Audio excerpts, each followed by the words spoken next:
Hey, welcome to the shed. Yes, Maurice, yes, no, I will tell them, yes. Your Bendernator, yes, I know you love it. It's Canadian.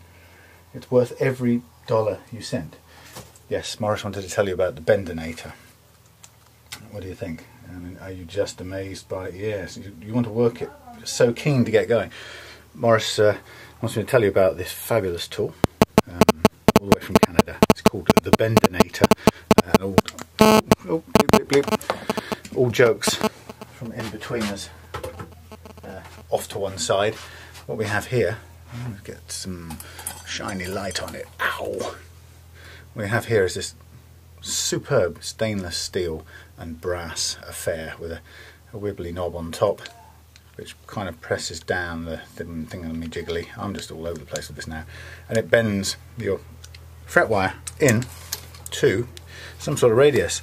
And not ever being one to read the instructions, I'm just going to take a piece of fret wire now that I bought from somewhere else, and I'm just going to dive straight in and see how this thing works. So we have, ladies and gentlemen, we have the straight wire under the glare of the white lights, and we have the Bendernator, and we pop it in there, and I guess the principle is you turn the thing and the wire goes through. And as it happens, right now, this is very loose, so this thing has to go down. So I guess you slack this off, wind it down that way, that way, that way, that way, that way, that way, and I guess you lock it off when you think you've got what you want. And of course, I have no idea what the radius would be on this if I were to bend it. In fact, I've done it so that it can't even bite. Take a grip on it. So it's the fact that it's got no markings on it, and I'm not reading the instructions, tells me that we're going to bend this as many times as we need to get it to the right radius. So the first one, it's kind of doesn't want to go through. So I'm going to unscrew it, release it, screw it up, and just going to wind it through. Okay, so I'm going to unscrew it again, put a bit of pressure on the thing. I guess the thing is that the wire has to at least be through onto both doofers. There we go. So I'm now Bendernating my radius. Look at that. Now I've no idea what that is, so I'm going to take my radius device and measure it, and I have accidentally, by sheer chance, ladies and gentlemen, I have accidentally bent a 9.5 radius on my piece of wire. So I can go all the way to the end and off, and I think it will go back through. It's probably, yeah, will it go? Yeah, you might just have to sort of push that first bit. It's sort of demonstration now why it needs to be bolted to screwed to a bench. But the Bendernator in action. Oh yes. You know, there aren't many tools that feel that good.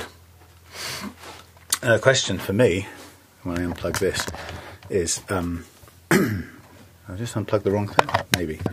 The question for me is where am I going to put the Bendernator? It wants a wait, nice jump, Maurice. You're right. Yeah. The Bendernator wants a solid surface. It's got what looks like two big chunky screw holes, so it wants some depth to go into. I don't really want it sticking up out of here, so I've got a nice bit of solid stuff there, or there are sort of bits of the shed, which could be that we had the Bendernator dangling off something up here. But it would be better if it was here, because it's not at least I'm not going to bang my head on it. It probably makes more sense if it's somewhere like that, out of the way. So I could try, sorry,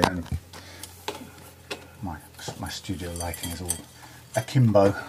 So yeah, it could be up there like that, or even like that. It doesn't need much sticky outiness. It just needs, more than anything, it needs some depth for the fixing, but that's quite a wide screw depth. So we could jam it there and then do I have? I adjust it, I put it through, the wire comes out there, and I just, yeah, I do. Yeah, let's give that a go, because it just needs to be out of the way, really. And the beauty of doing this in your own shared department is you can tweak it somewhere else if you don't like it. Let's put it where we can really easily reach it. That will do. So I thought I'd introduce it to you, because this wonderful tool has come all the way. Damn, I need some more torque. All the way from Canada, and it's well worth the wait. It's cost me 80 Canadian dollars, something like that, 60 or 80, I can't remember. About 40 quid or something. So absolutely worth every penny. Oh, it's so cool. Just simple things, please, simple minds. Look at that. Don't you just love that? There we go, ladies and gentlemen. Let's just bend some wire. Oh my lord. I'm going to have to take a picture of that. It's so good.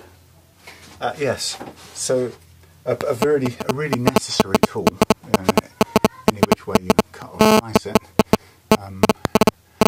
But doubly wonderful, because not only is it useful, because it now means I can buy fret wire in a reasonable volume and bend it exactly to the radius I want. That's the first obvious thing, and it's so simple, it's so deliciously simple. But it also means it's also delicious because it's made of solid stainless steel and brass, and with some ball bearings on those rollers. So, you know, from an engineering point of view, it's just beautiful, and I'm so happy with my specially curved bit of radius, bit of fret wire. And actually, if we look down here, if we look down, we could call that a 10-inch.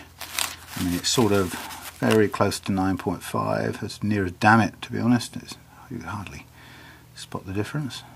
Yeah, 9.5 or 10, they're so close, but you can see it. A slight difference on the 12, you can see the bit of rocky room.